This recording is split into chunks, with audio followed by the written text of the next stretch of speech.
I won't deny it. I am weak enough that sometimes a single word can silence me.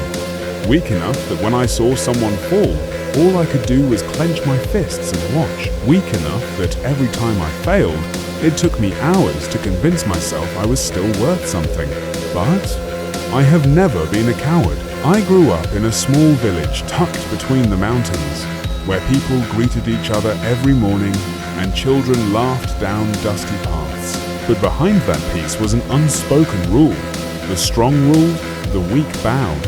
I was the weak one, and I was forced to bow too many times. I thought staying quiet would keep me safe. I was wrong. The world does not leave the weak in peace, it uses them.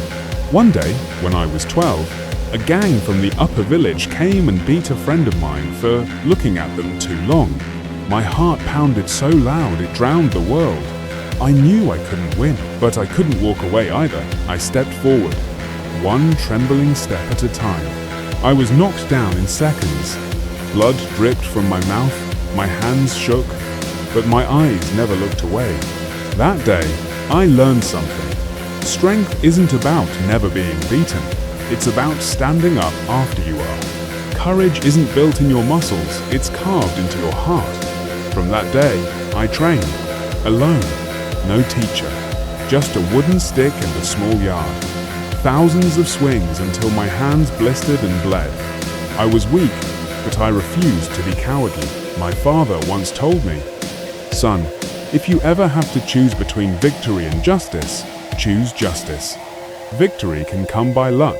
Justice comes only from a fearless heart." I didn't know when I would be strong.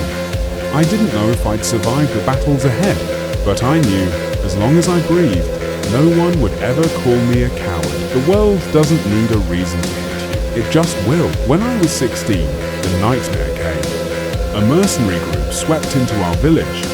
They called themselves protectors, but they were just thieves with weapons. They went door to door, taking safety fees from people too afraid to resist. One night, I heard screams outside. My father was on the ground, a sword at his neck. Blood streamed from his forehead. My mother grabbed me, tried to hold me back, but I didn't listen. I charged forward. One punch, one kick. My body felt like paper against theirs. They slammed me into the dirt, a boot on my back forcing me to kneel. My spine screamed in pain. I heard their leader laugh, the laugh of someone used to watching people break. "You're weak, and you're a coward. You can't save anyone." I wanted to tell him he was wrong, but my mouth could only spill blood. My father, bleeding and battered, looked at me not with anger, but with something unshakable. His voice was hoarse but steady. "Son, real strength isn't never kneeling. It's knowing why you'll stand back up." They left with everything we owned.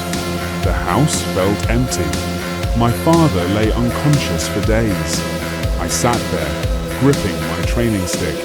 I didn't cry not because I was strong, but because tears wouldn't change anything. From that day, I knew this world would never treat the weak kindly. It would push you into the dirt, step on your back, and keep you kneeling until you forgot how to stand. But I would not forget. I trained harder. My body was covered in bruises. Sometimes I fainted from exhaustion and woke only to keep going. I was still weak, but I would not stay weak forever. I would not kneel again for anyone. Months turned to years.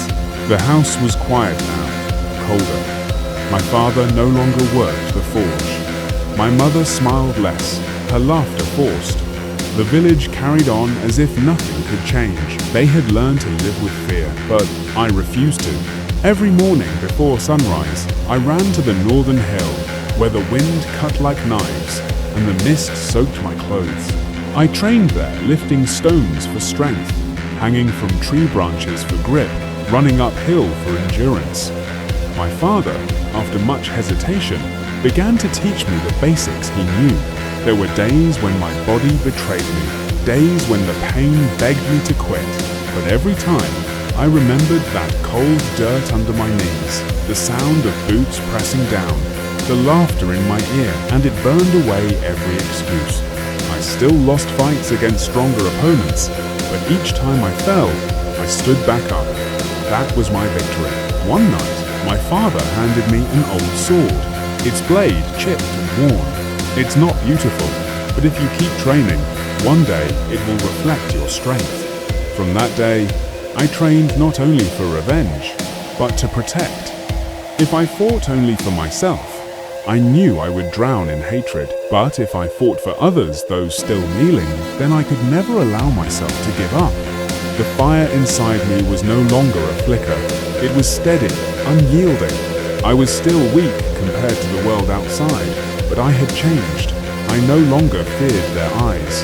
I no longer trembled before their strength, because I knew no matter how many times I was forced to kneel, I would always rise. 3 years after that night, the wind in the valley felt different. So was I. I wasn't the boy swinging a stick anymore. I was a blade tempered by pain, sharpened by perseverance. Not flashy, not perfect, but strong enough not to break. The mercenaries returned. This time, I didn't think of hiding or waiting for a hero. I knew if I didn't stand, no one would. The morning they came, I stepped forward before their leader could speak. My father's old sword gleamed faintly in the dawn. He laughed at me, the same mocking laugh from years ago. But I didn't kneel, I attacked. The battle was brutal. Steel against steel, sweat mixing with blood. I wasn't stronger than him, but I was faster, more relentless. Every blow he landed, I endured, because I had endured worse. Every time he thought I'd fall, I stood again. My eyes never left his, and then, my moment, a swift strike knocked his weapon from his hands. He stumbled back. I stood there, breath ragged, sword in hand, still standing. The village was silent. They saw it. The boy who once knelt was now unbroken. I didn't kill him. I let him lead. Because my victory wasn't his death, it was showing everyone here that even the weakest can rise. The change didn't happen overnight. The world was still cruel, but my fight had planted a seed. People began to train. Children didn't look away from strangers anymore. Adults spoke with more resolve. I was weak, but I was never cowardly. And if someone as weak as me could rise, so can anyone. Because we only truly lose when we choose to stay kneeling. But if we can stand even one more time, then we have not lost yet.